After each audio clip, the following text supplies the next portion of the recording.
नमो वरिहंताणं नमो सिद्धाणं नमो आयरीयाणं नमो वज्रायाणं नमो लो सहसाहुनं।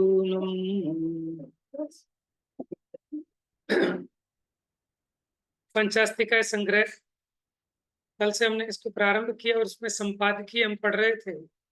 तो पंच परमागमों में प्रवेश करने की कुंजी है ये।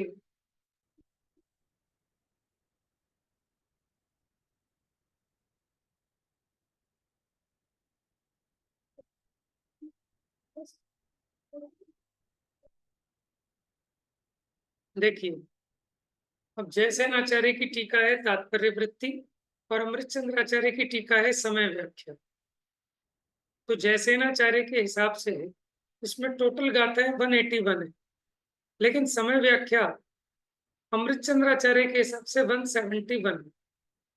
ठीक है, तो अमृतचंद्र आचार्य ने 171 गाथाओं के हिसाब से टीका लिखी है और जयसेन आचार्य को 181 गाथाएं मिली, जिस पर उन्होंने अपनी तात्पर्य वृत्ति नामक टीका लिखी। अच्छा, लेकिन वो कहते हैं कि आजकल जो जितने भी किताबें छप रही हैं उसमें 173 गाथाएं उपलब्ध होती हैं। 2 गाथाओं का अंतर है, तो वो 2 गाथाएं कौन सी हैं या किसी ने बाद में जोड़ दी है? तो देखिए, इस प्रश्न के समाधान के लिए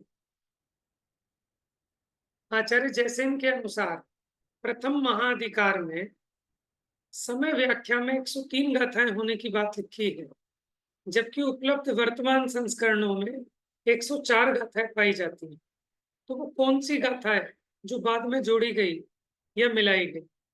उसको कहते हैं प्रक्षिप्त गाथा, जो अलग से रखी गई है उसमें। तो वो है गाथा क्रमांक 24। वो ऐसा लगता है कि बाद में मिलाई गई है। ऐसा क्यों लगता है? उसके कुछ कारण गिना रहे हैं। पढ़िए, कौन पढ़ेगा?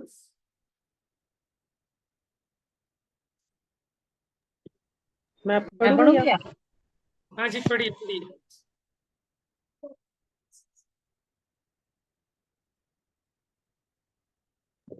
शालू जी पढ़ लीजिए, आप पढ़ लीजिए। ठीक है। प्रथम तो आचार्य अमृतचंद्र के गाथा क्रमांक, यहीं से पढ़ना है ना भैया? हाँ जी, हाँ जी।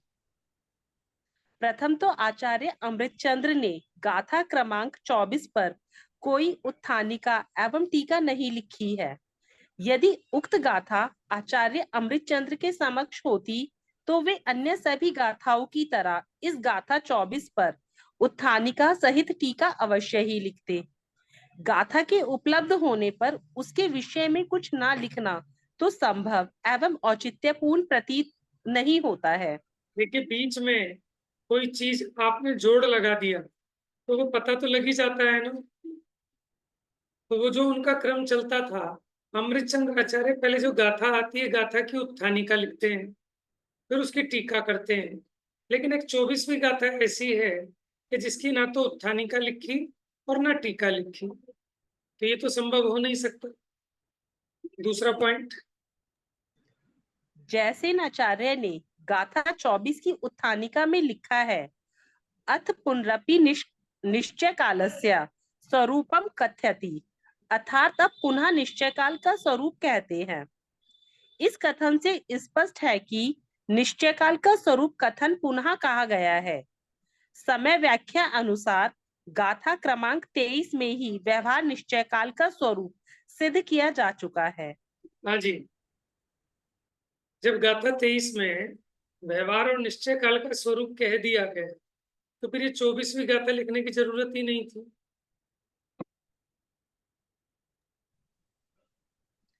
हाँ, आगे पढ़िए।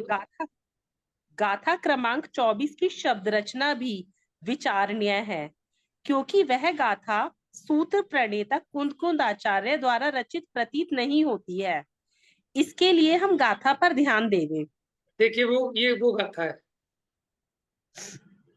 भवगद पण वर्ण रसो भवगद दो गंध अठ फासो या अगुरु लघु गो अमुक्तो भट्टन लखो यकालोक्ति। तो कह रहे निश्चय काल, 5 वर्ण 5 रस रहित, 2 गंध 8 स्पर्श रहित, अगुरु लघु अमूर्त और वर्तना लक्षण वाला है। क्योंकि देखो जो काल है रूपी है कि अरूपी है? काल द्रव्य अरूपी। अरूपी। तो जो अरूपी होता है उसमें स्पर्श रस गंध वर्ण नहीं होते, तो इसलिए लिख दिया कि वर्ण रस गंध और स्पर्श से रहित है। अगुरु लघु ये तो सामान्य गुण है, सब में है। अमूर्त भी सब में, माने जितने भी अमूर्तिक द्रव्य है उनमें वर्तना लक्षण वाला है। तो यही सिद्ध कर रहे हैं कि 2 गाथाएं कैसे बढ़ गई। जब जयसेन आचार्य ने टीका लिखी तो उनका कहना था कि अमृतचंद्र आचार्य के ग्रंथ में 171 गाथाएं मिलती हैं, लेकिन आजकल जो छपती हैं वो 173 छप रही हैं। तो 2 गाथाएं कौन सी फालतू हुई? तो एक गाथा तो ये वाली है।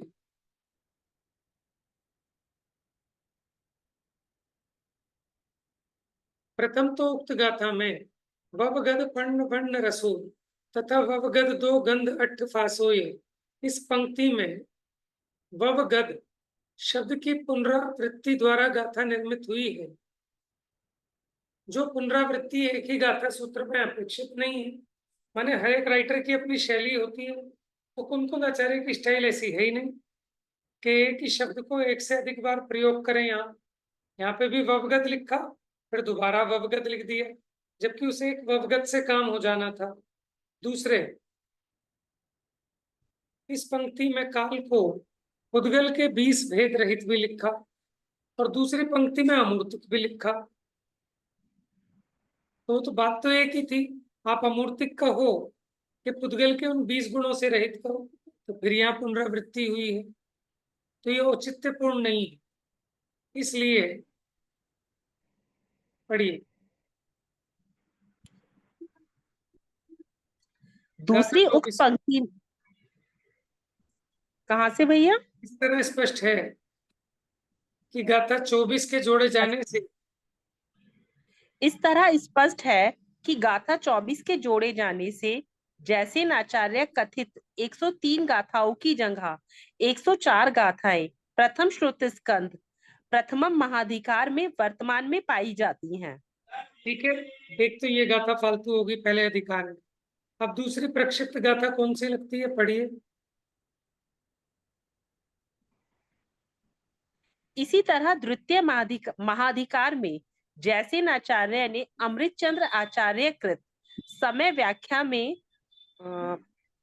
48 गाथाएं सूचित की हैं, परंतु वर्तमान में 41 उपलब्ध होती हैं। 49 यहाँ एक 49 उपलब्ध होती हैं। यहाँ एक गाथा अधिक है, वह गाथा क्रमांक 111 अधिक प्रतीत होती है, देखिए जिसे क्या है। बाद में जोड़ा गया है। तित्थावर तणुजोगा अणिलाणल काई आयते सुतसा मण परिणाम विरहिदा जीवा ए इंदिया नेया। इसका अर्थ पढ़िए। गाथार्थ तेसु उनमें तित्थावर तणुजोगा 3 अर्थात पृथ्वी कायिक, जल कायिक तथा वनस्पति कायिक जीव स्थावर शरीर वाले, य और अड़िल अड़िल अड़ाल काया वायु कायिक तथा अग्नि कायिक तथा त्रस हैं। मणा परिणाम विरहिदा, ये सब मन परिणाम रहित ए इंद्रिया नया एक इंद्रिय जीव जानना चाहिए। देखिए ये गाथा का अर्थ बड़ा अटपटा लगता है लोगों को कि वायु कायिक और अग्नि कायिक को त्रस कैसे कह दिया। तो यह त्रस का मतलब उसके निरुक्ति अर्थ से है कि जो स्थिर रहने वाले हैं, जैसे पृथ्वी, जल कायिक, वनस्पति कायिक, इनको स्थावर कहा। लेकिन वायु चलती है और अग्नि कायिक है, इनमें गमनागमन देखकर त्रस कह दिया। तो यह त्रस का मतलब वो वाला भैया त्रस जल नहीं। भैया जल भी तो चलता है। जल भी तो चलता है, जल कहाँ स्थिर रहता है? सही है, लेकिन आप ये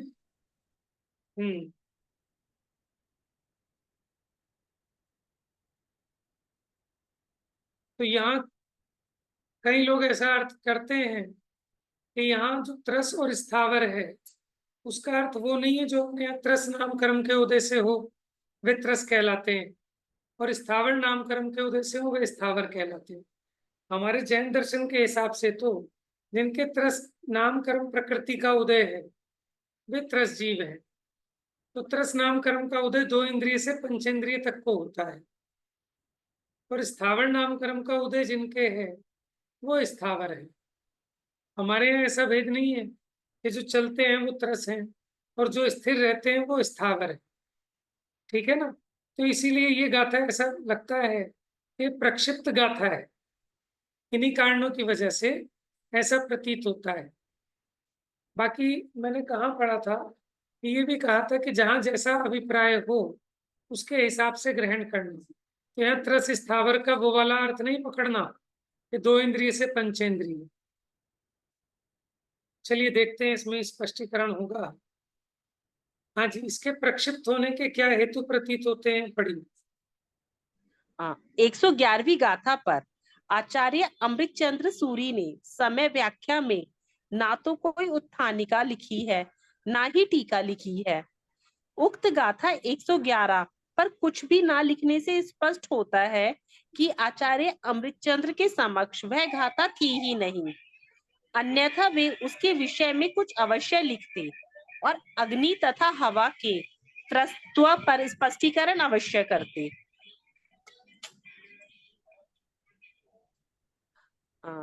गाथा क्रमांक 110 की उत्थानिका में आचार्य अमृतचंद्र देव ने लिखा है कि यह पृथ्वीकायिक आदि 5 भेदों का कथन है, यथा पृथ्वीकायिक पंच भेदों देशोयम। आगे गाथा क्रमांक 112 में लिखा है कि एदे जीवाणिकाया पंचविधा, अर्थात ये 5 प्रकार के जीव निकाय हैं। इन शब्दों का सीधा संबंध गाथा 110 से सहज एवं उचित प्रतीत होता है, 111वीं गाथा से नहीं। देखिए 110वीं गाथा की उत्थानिका में लिखा कि अब हम पृथ्वी का एक आदि 5 वेदों का कथन करते हैं, और 112 नंबर की उत्थानिका में लिखा कि ये 5 प्रकार के जीव निकाय हैं। तो इसमें बिल्कुल सिक्वल बैठ रहा है, माने ऑर्डर में है। अब ऐसा लग रहा है कि बीच में एक 111 नंबर की अलग से डाल दी गई, 110 और 112। ये ऐसा लगता है कि क्रमशः गाथाएं हैं, क्योंकि 110 की उत्थानिका देखो, उन्होंने कहा पृथ्वी का एक आदि 5 भेदों का कथन है। फिर नेक्स्ट वाली गाथा में उन्होंने लिखा ये 5 प्रकार के जीव निकाय। तो 112 नंबर की गाथा का सीधा रिलेशन 110 नंबर की गाथा से मिल रहा है। तो ये समझ में आ गया कि 111 बीच में अलग से डाली है किसी। ठीक है, आगे पढ़िए तीसरा पॉइंट। 112वीं गाथा की उत्थानिका में अमृतचंद आचार्य लिखते हैं, हिंदी पढ़, पृथ्वी का क्या भैया?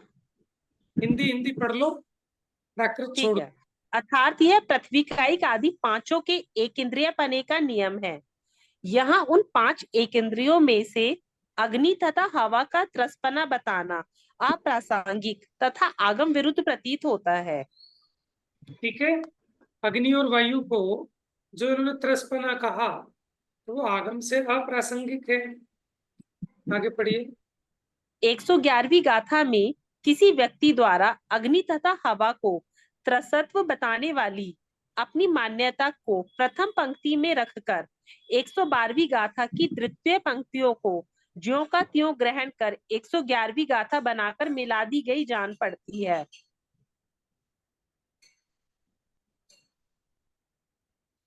एक 111वीं गाथा में तेसु शब्द द्वारा 110वीं गाथा में कथित पृथ्वीकायिक आदि 5 स्थावरों में से 3 का स्थावर काय तथा अग्नि और हवा को त्रस्काय जानो, ऐसा लिखा है। तथा आगामी पंक्ति में पांचों को एक इंद्रिय तथा मन रहित जानो लिखा है, जो परस्पर विरोधी कथन है। क्योंकि जब पांचों एक इंद्रिय स्थावर काय है, तो फिर एक इंद्रिय स्थावरों में दो त्रस कैसे हो गए हैं? यदि कहोगे कि अग्नि तथा हवा में गमनशीलता देखकर त्रस कहा है, सो भी ठीक नहीं, क्योंकि गमनशीलता तो जलकायिक में भी देखी जाती है, उसे भी त्रस कहना होगा।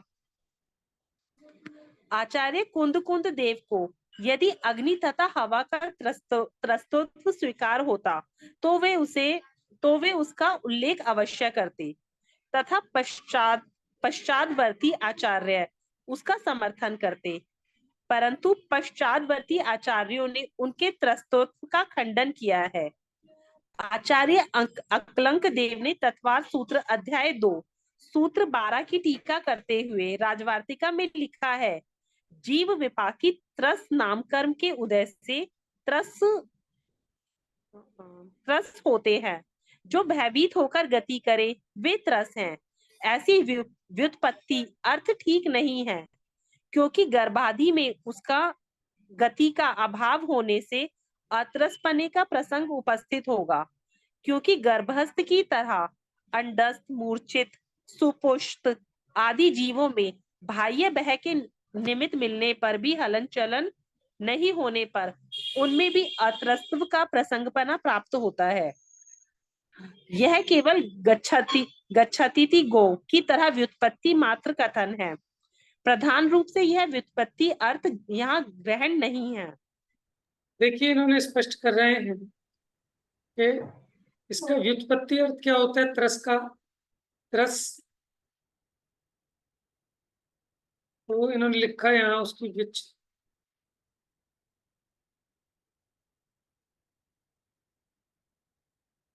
जो भयभीत होकर गति करें वे त्रस है। तो कहते हैं ये व्युत्पत्ति अर्थ ठीक नहीं है, क्योंकि ऐसा मानोगे त्रस को तो गर्भ में, अंडे में अथवा सोया हुआ मूर्छित, उसको बाह्य भय का निमित्त मिलने पर भी वो हलन चलन नहीं करता, तो फिर उसको त्रस नहीं मानोगे। त्रस्यन्तीति त्रसः, ये केवल गच्छतीति गो की तरह व्युत्पत्ति मात्र कथन है। गाय किसे कहते हैं कि जो गमन करे सो गाय है, ठीक है। उसी प्रकार त्रस्यन्ति इति त्रसः, त्रस्यन्ति माने दुखी होना भी होता है वैसे, पर यहाँ गमन के अर्थ में लिया, तो वो कह रहे हैं कि ग्राह्य नहीं है। अच्छा, क्योंकि वो तो त्रस नाम कर्म प्रकृति के उदय से त्रस होते हैं। उसी प्रकार जीव विपाकी स्थावर नाम कर्म के उदय से स्थावर होते हैं। जो ठहरे सो स्थावर, अगर ऐसा अर्थ करोगे तो फिर अग्नि, वायु, जल ये गतिशील हैं, तो फिर ये स्थावर कैसे कहोगे इनको? फिर तो त्रस मानना पड़ेगा। और आगम में भी दो इंद्रिय से लेकर अयोगी केवली तक के जीवों को त्रस कहा। अतः वायु आदि को स्थावर की कोटि में से निकालकर त्रस की कोटि में लाना उचित नहीं है। इसलिए चलन आचलन की अपेक्षा त्रस और स्थावर का व्यवहार नहीं किया जा सकता। कर्मोदय की अपेक्षा ही त्रस और स्थावर सिद्ध होते हैं। आचार्य अकलंक देव के मूल सूत्र हैं, वो त्रस और स्थावर के संबंध में बता रहे हैं कि जिसके त्रस नाम कर्म का जीव विपाकी प्रकृति का उदय हो, उसको त्रस कहते हैं। तो जो भी हमने बताया गर्भ वाला, अगर हम ऐसा माने कि जो गमन करता है वो त्रस है, तो फिर गर्भ का जीव, सोया हुआ जीव, अंडे वाला जीव, फिर तो वो त्रस नहीं ठहरेगा। तो ये जो हमने यहाँ स्पष्टीकरण किया, उसका समर्थन धवला पुस्तक 1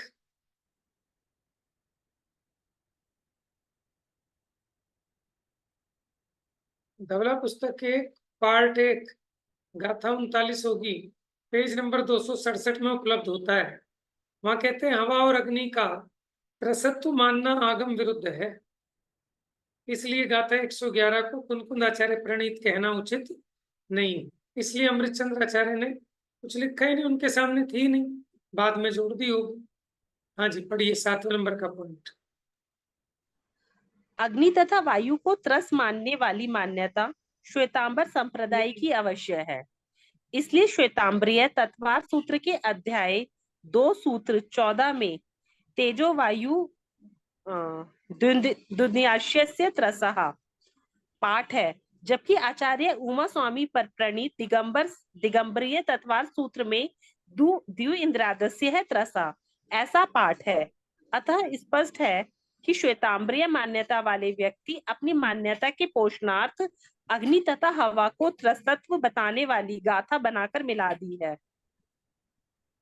ठीक है, अब ये प्रमाण भी दे दिया कि श्वेतांबरीय तत्वार सूत्र के दूसरे अध्याय के 14वें सूत्र में, हमारे यहाँ तो सूत्र है द्विइंद्रिय आदेश त्रसा, कि 2 इंद्रिय आदि में रखकर, यानी 2 3 4 पंचेंद्रिय जी त्रस है। लेकिन उनके यहाँ क्या लिखा, तेजो वायु द्विइंद्रिय आदेश त्रसा, तो उन्होंने शुरू में अग्नि और वायु का एक को भी त्रस में लिया है। हो सकता है कि किसी श्वेतांबर भाई ने अपनी मान्यता के पोषण कराने के लिए वहां पर ये गाथा बाद में प्रक्षिप्त कर दी, मिला दी।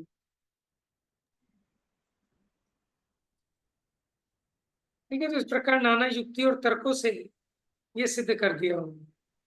अच्छा, अब देखो, जयसेन आचार्य के पंचास्तिकाय संग्रह में 181 गाथाएं मिलती हैं। ठीक है, तो 2 गाथाओं को तो हमने विचार कर लिया, लेकिन अभी 8 गाथाएं और फालतू, क्योंकि होनी अमृतचंद्र आचार्य के समय में थी 171 171।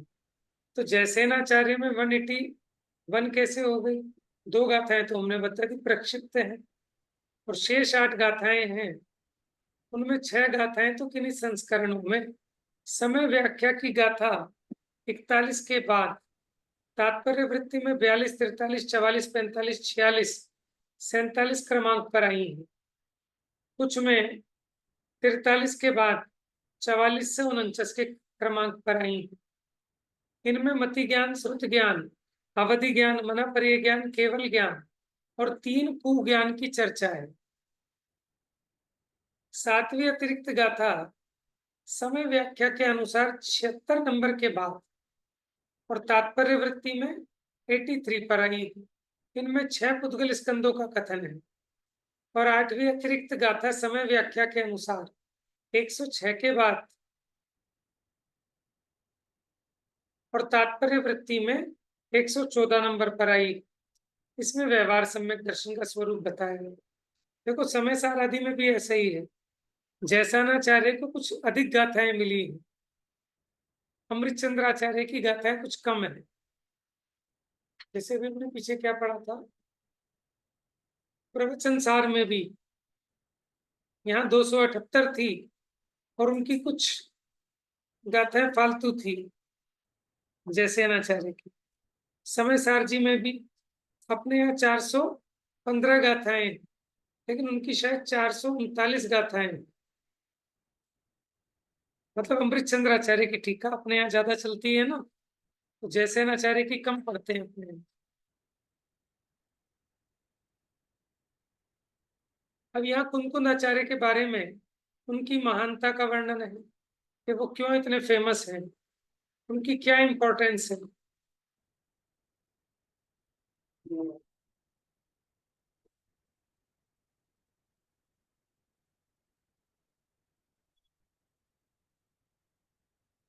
वे पंचास्तिका संग्रह की टीकाएं आचार्य मल्लिशेन ने लिखी तमिल भाषा में। अच्छा, पदम प्रभु मलधारी देव ने भी लिखी है। ये जो नियम सार के टीकाकार हैं, इन्होंने भी पंचास्तिका संग्रह की टीका लिखी, लेकिन वो कन्नड़ में है। प्रभात चंद्र जी की टीका है, लेकिन वो संस्कृत में है। ब्रह्मदेव आचार्य की टीका है संस्कृत में।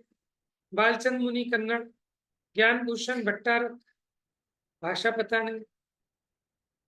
तो ऐसे अनेक अनेक विद्वानों ने, अब देखो नरेंद्र कीर्ति भट्टारक, इनकी हिंदी टीका है। पंडित हेमराज जी हिंदी पद्य टीका है। पंडित राजमल जी की हिंदी टीका है भाषा टीका। हीरानंद जी पंचास्तिका समय सार, ये मैंने आपको शेयर किया, इनकी टीका भी है। कवि विधि चंद, पंडित बुद्धजन जी, पंडित शीतल प्रसाद जी फ्रेंच में भी इसकी टीका का अनुवाद हुआ है, इंग्लिश में भी हुआ है। अच्छा, मन्नू लाल जी जैन ज्ञानपीठ से छपा है, गुजराती में तो है, आगाज से छपा है। हाँ जी, अब हम पंचास्ती का संग्रह क्यों पढ़ें, इसके अध्ययन की, इसके मनन की आवश्यकता क्या है, इसका ऐसा क्या महत्व है, ये पढ़िए। कुंद कुंद त्रयी की जयसेनाचार्य कृत तात्पर्यव्रती टीकाओं के अनुशीलन से ज्ञात होता है कि पंचास्तिकाय संग्रह सूत्र की रचना संक्षेप रुचि वाले शिष्यों के लिए, प्रवचनसार मध्यम रुचि वाले शिष्यों के लिए तथा समयसार विस्तार रुचि वाले शिष्यों के लिए की गई है। इनमें पंचास्तिकाय संग्रह सूत्र की रचना पहले की गई है। उसमें प्रवचन का सार अर्थात दिव्य ध्वनि का सार निहित है। दिव्य ध्वनि का सार प्रथम एवं द्वितीय श्रुत स्कंधों के रूप में परंपरा से प्राप्त होता है, जिसे पंचास्तिकाय में संक्षेप में तथा उसी का विशद स्पष्टीकरण प्रवचन सार एवं समयसार में किया गया है। यह बात समयसार की आत्मख्याति अनुसार गाथा क्रमांक 69 और 61 70 देखिए। अच्छा, पंचास्तिकाय संग्रह सूत्र ये संक्षिप्त रुचि वालों के लिए है, जो शॉर्ट में, ठीक है, वस्तु का 7 तत्वों का, 9 पदार्थों का, 5 अस्तिकायों का, 6 द्रव्यों का स्वरूप समझना चाहते हैं। प्रवचन सार मध्यम रुचि वालों के लिए, थोड़ा सा इसका विस्तार कर दिया, और समय सार अति विस्तार रुचि वाले शिष्यों के लिए, उसमें एक अकेले जीव को समझाने के लिए इतना खुलासा है, ठीक है ना। उसमें आपको 5 अस्तिकाएं, 6 द्रव्य नहीं समझाए, एक जीव को विस्तार से समझाया, तो विस्तार रुचि वालों के लिए। प्रवचन सार में भी आपको 6 द्रव्य अधिक नहीं पढ़ाए, एक सत को समझाया और अपने ज्ञान स्वभाव को बताया कि वस्तु को जानने वाला ज्ञान उसका कैसा स्वरूप है, और ज्ञान जिसको जानता है, ऐसे जो सत पदार्थ है उनका कैसा स्वरूप है, और मोक्ष मार्ग क्या है। तो मध्यम रुचि के लिए प्रवचन सार और विस्तार रुचि के लिए समय सार को। और देखो इसकी पुष्टि कर रहे हैं, समय सार की जो आत्मख्याति टीका है वहां 69 और 70 नंबर की गाथा, और तात्पर्य वृत्ति के हिसाब से 74, 75 की टीका में जैसे आचार्य ने इस प्रकार कहा, अथवा इत्यादि 3 गाथाओं द्वारा पुण्य पापादि रूप 7 पदार्थ जीव और पुद्गल के संयोग परिणाम से उत्पन्न हुए, वे शुद्ध निश्चय नय से शुद्ध जीव रूप नहीं है। इस प्रकार का व्याख्यान पंचास्तिकाय प्रावृत ग्रंथ में जो पहले संक्षेप में किया गया है, उन्हें पुण्य पाप आदि 7 पदार्थों का स्पष्टीकरण करने के लिए पीठिका रूप समुदाय से कथन रूप तात्पर्य कहा जाता है। तो इस कथन से स्पष्ट हो गया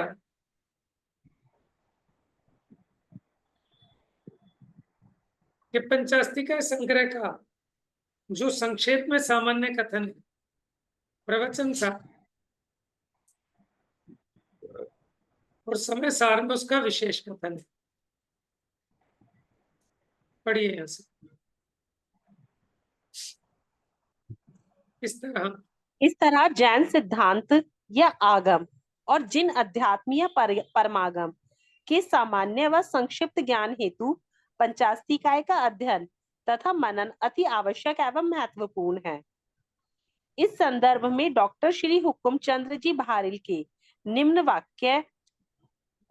वाक्य तथ्य प्रकाशक एवं मार्मिक है। वे लिखते हैं, आचार्य कुंद कुंद द्वारा रचित पंचास्तिकाय एक ऐसा महत्वपूर्ण ग्रंथ है जिसके अध्ययन बिना समय सार, प्रवचन सार जैसे महान ग्रंथों का मर्म समझ पाना सहज संभव नहीं है।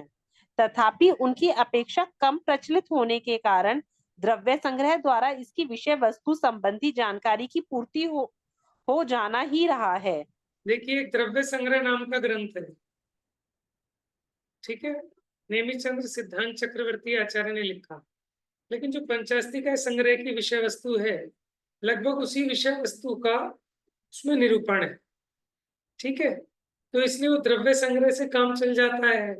इसलिए लोगों ने पंचास्तिका संग्रह पढ़ना कम कर दिया, क्योंकि विषय वस्तु सेम है। तो सभी परीक्षा बोर्डों में जितने भी जहाँ जैन धर्म पढ़ाया जाता है, तो वहाँ पंचास्तिका संग्रह नहीं पढ़ाते, द्रव्य संग्रह पढ़ा देते हैं, क्योंकि उसमें सिर्फ 58 गाथाएं हैं। कितनी?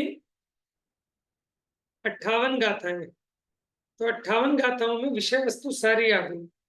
ये 9 पदार्थ, 5 अस्तिकाएं, 6 द्रव्य, मोक्ष मार्ग, इसलिए वो ज्यादा प्रचलन में आ गया। तो इस कारण पंचास्तिकाय का पढ़ना पढ़ाना कम हो गया है। हाँ जी, पढ़िए। समयसार के तो भैया समान ही हाँ जी। भैया फिर तो द्रव्य संग्रह तो और भी ज्यादा संक्षिप्त रुचि वाला हो गया फिर तो। हाँ, आप ऐसा कह सकते हो, द्रव्य संग्रह और भी संक्षिप्त हो गया, ठीक है ना, और इसीलिए वो ज्यादा फेमस हो गया, इसी के आधार से लिखा गया है। यही विषय वस्तु है, लेकिन थोड़ा सा संक्षिप्त हो गया, थोड़ी रोचकता है उसमें, थोड़ी सी। इसमें रोचकता नहीं है? रोचकता क्या मतलब है, थोड़ा 100 कितनी, 171 गाथाएं हैं। ठीक है, जब एक गाथा एक ही विषय को ज्यादा समझाया जाता है, तो उसमें कई बार थोड़ी बोरिंग भी आने लगती है, लेकिन वहां तो तुरंत तुरंत विषय पलटता है। इस अपेक्षा क्या है, रोचक। इसीलिए परीक्षा बोर्डों में उसी को पढ़ाया जाता है, वो और ज्यादा सुबोध गम्य बन गया है। लेकिन इसमें से ही निकल के बना है ना।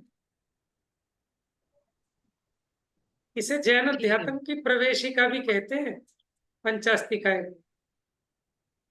अच्छा। और इसे पढ़े बिना जो लोग समयसार वगैरह पढ़ते हैं ना, तो बड़ी ऊटपटांग हरकतें करते हैं फिर वो, क्योंकि उन्होंने 6 द्रव्य, 5 अस्तिकाएं, इनका गहराई से अध्ययन नहीं किया, इसीलिए उनको कंफ्यूजन रहता है, क्योंकि बेस है ये। पढ़ी। समयसार के समान ही निरंतर इसके पठन पाठन की आवश्यकता है। आचार्य अमृतचंद्र की समय व्याख्या टीका से अलंकृत इस पंचास्तिकाय संग्रह ग्रंथ के अध्ययन मनन में वस्तु व्यवस्था के सम्यक ज्ञान के साथ साथ जो आध्यात्मिक आनंद प्राप्त होता है, वह अन्यत्र असंभव नहीं तो दुर्लभ अवश्य है। अतः आत्मार्थी बंधुओं से हार्दिक अनुरोध है कि वे इसका स्वाध्याय अवश्य करें। एक बार नहीं, बार बार करें। मुझे आशा ही नहीं, विश्वास है कि इसके अध्ययन मनन से उन्हें आत्म शांति का मार्ग अवश्य प्राप्त होगा।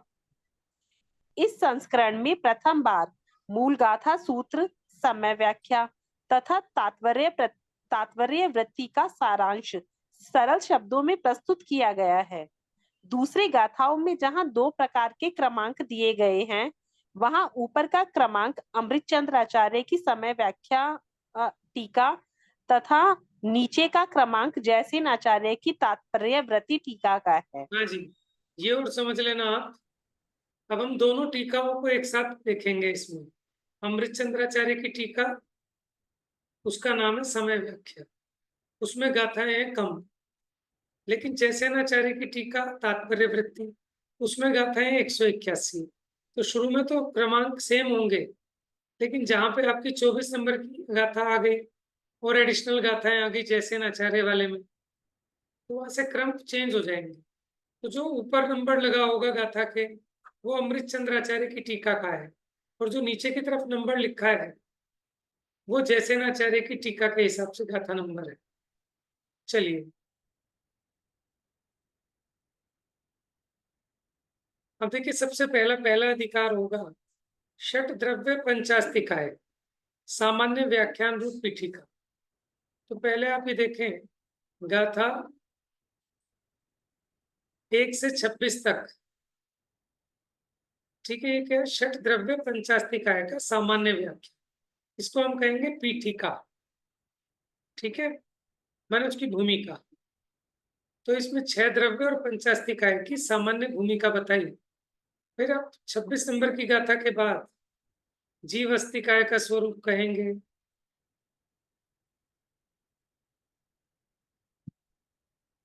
फिर पुद्गल का ऐसे ऐसे करके फिर सबका इसमें कथन चलेगा। चलिए आगे बढ़ाते हैं, विषय प्रारंभ करते हैं। आज अपना प्रारंभ तो कर ही देते हैं गाथा।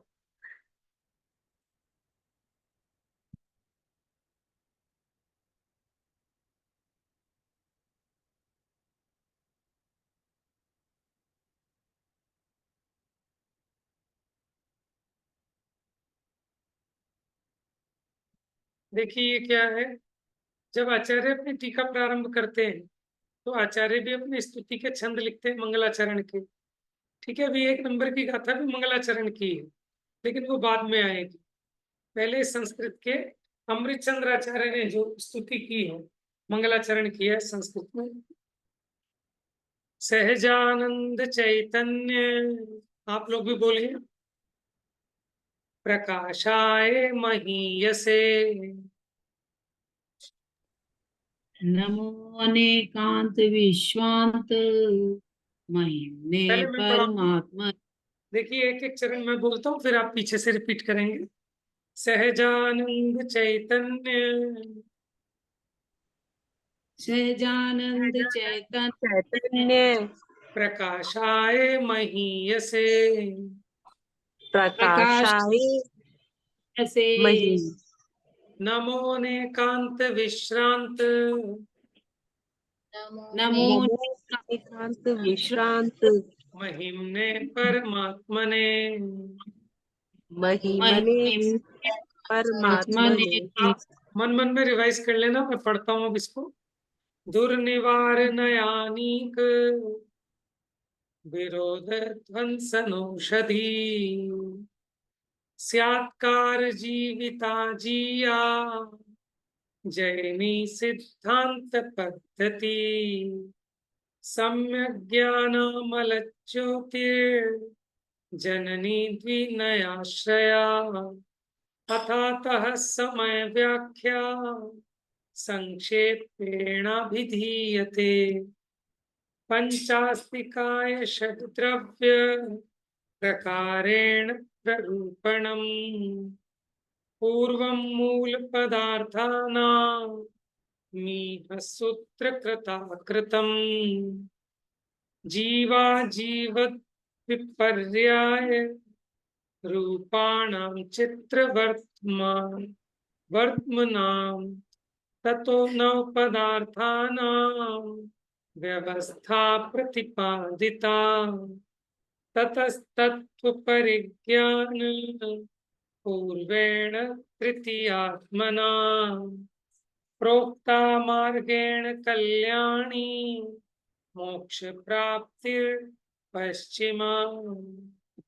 तो ऐसे 6 श्लोकों के माध्यम से अमृतचंद्राचार्य ने मंगलाचरण की।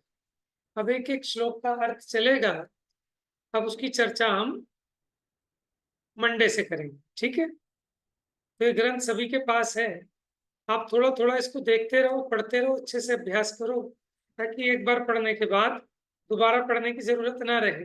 एक ही बार अच्छे से पढ़ लेते, क्योंकि पढ़ने के लिए और भी बहुत कुछ